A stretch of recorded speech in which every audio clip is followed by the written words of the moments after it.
us, Prashant Pitti from EaseMyTrip.com, joining in on the show right now. Prashant, my colleague Nayantara Rai just got back from a holiday, and I'm absolutely certain that Avant Dabash, my other colleague, is also going to hook off on one soon. But that aside, tell me, what's the reading on ground? Are people now back to holidaying? Because going by the passenger traffic data from the airlines, that clearly seems to be the case. The passenger data which you see from the airlines is not just for the holidaying purposes. So it's basically a combination of multiple things. It could be work vacation, it could be work, it could be holiday, and it could be, travel and friends as well. So the airline part is absolutely back to the normal.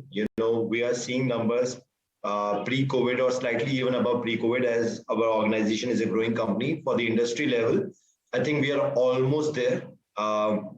And the business is booming, business is doing great. Most of the holiday locations are chock-a-block these days. And I think for the right reasons as well, people have it enough for the last 2 years. And now they're taking it a little bit easy.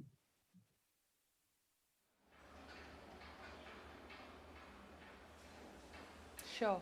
But Prashant, is it more the usual names, Goa, etc., where people are flocking to? Or would you say that now with the third wave clearly behind us, the rest of the country as well is opening up to holiday and leisure? So one thing which we have seen very significantly as a jump is the tier 3 and tier 4 cities are participating in both to and fro traffic. Earlier, the traffic was mostly coming out of tier 3, tier 4, but now the traffic is also moving in. So what that signifies to us is that a lot of SMEs, MSMEs, they are back in business and they are also traveling. The numbers are slightly still lagging in the metro side. So the corporate travel, which is basically IT corporate travel, might not have come back to the same level as before. But besides that, the leisure travel locations, the MSME travel locations are all doing fantastically well.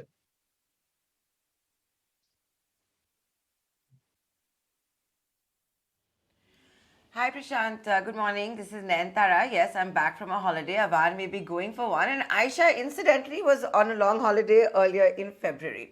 Now the question to ask is that can this revenge travel continue for a while now? Because the fact is, after the Omicron wave, offices have started to reopen and children are finally going back to schools. Yes.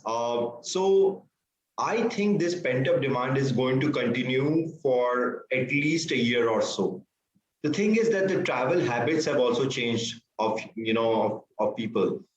One thing which we have realized is that the duration of stay has become much longer than before. Earlier, it was somewhere around 3.2 days, and right now it is 4.7 days. So, and also I think people have started living in the moment more in the past 2 years, because of which the spending on travel, be it related to business class, be it related to 4-star or 5-star hotels, have also jumped up. So according to us, this trend is probably going to continue for some time. And as per many scientists, we also believe that if there are any subsequent waves, they would get only milder and milder in nature. So we are looking forward to the world which is free of this pandemic.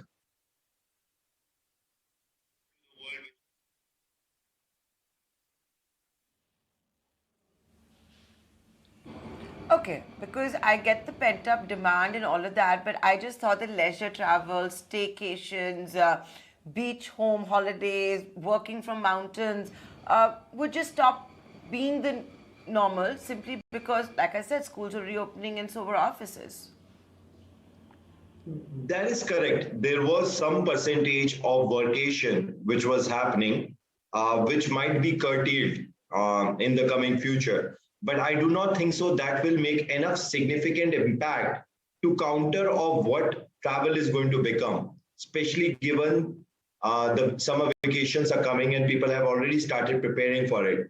I think if there is some dampness, that dampness has come because of Russia and Ukraine conflict, which is going on right now. And, otherwise, we would have expected Europe to be a chock-a-block chart buster for this particular summer, given that the international tourism will probably also open in the month of March sometime, where the quarantine or vaccination requirements might, the RT-PCR requirements might be curtailed off.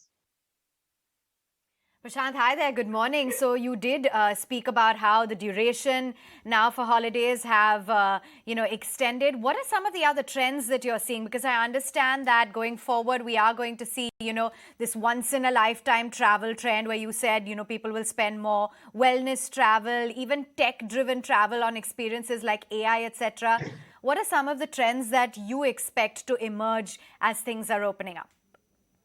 See, in the short term, I see that long haul destinations will do really well. Long haul destinations are destinations to Europe, to US, to Australia. I see them doing really well because for the last 2 years, this was the most severely halted, travel plans of the human being. So I believe that the long haul will do really well in the short term. In a long term, I think the overall trend probably could remain the same. However, during this pandemic period, people have started enjoying living in villas, living in private apartments more than staying in hotels. So I believe that that trend will continue, and holiday homes, guest houses will continue to flourish in the coming futures as well. Interesting. So now we've discussed trends, we've discussed travel as a whole. I just want to talk about the company in specific because you've managed to double your net profits to about 61 crores despite the fact that the entire travel segment was really brought to its knees due to the COVID crisis. How did you manage this and what kind of growth are you expected to see on the back of the recent acquisitions, 3 of them? So thanks for asking this question. At EaseMyTrip, we have been an ever since growing company. From FY18 till FY20, we were growing at 47% CAGR basis on our gross booking revenue. Of course, then pandemic hit. However, the pandemic was also, in the pandemic, our business went to half, but our profitability did not dip. In fact, it only went a little bit up. There were multiple things which our company did during the pandemic times. As an entrepreneur, our duty, our job is to find opportunity first. The worrying can be done by the other people. So we did a lot of things during the pandemic times, which helped our company, which was already very lean and efficient, since we are the only ones who are profitable in the travel space as an OTA. So we have done multiple initiatives, multiple things during the pandemic times. For example, just at the end of the second wave, we started a new feature which is called as free medical insurance policy, which is if you use EaseMyTrip to book any air tickets, domestic air tickets, and if you fall sick later, all you have to do is upload doctor's medical prescription, and you will get your full money back, including the money deducted by the airlines. Now, this became a humongous hit for the organization, and we started seeing a good amount of growth coming because people wanted to have this. Have this on the back of their mind that if anything goes wrong, EaseMyTrip is there to take care of them without charging them anything extra. There were multiple other initiatives which our organization has taken, because of which we have continued our journey of growing in the last couple of years as well, despite pandemic.